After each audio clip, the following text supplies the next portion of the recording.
740 అంకెలను ఉపయోగించి పునరావృతం కాకుండా 3 అంకెల సంఖ్యలను రాయండి. పునరావృతం కాకుండా అంటే వాడినటువంటి అంకెలను తిరిగి మళ్ళీ మనం వాడకూడదు.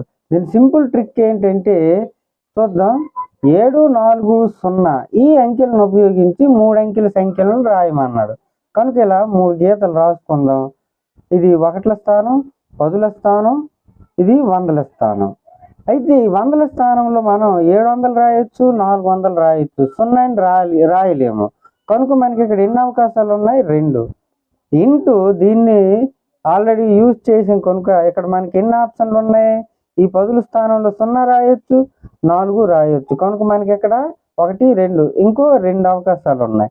ఇంటూ దీన్ని యూజ్ చేసాం కనుక మళ్ళీ ఇంకా మనకు ఒకే ఒక్క ఆప్షన్ ఉంది. గుణించండి 2 4, 4 1 4. ఆప్షన్ 4 రైట్ అవుతుంది.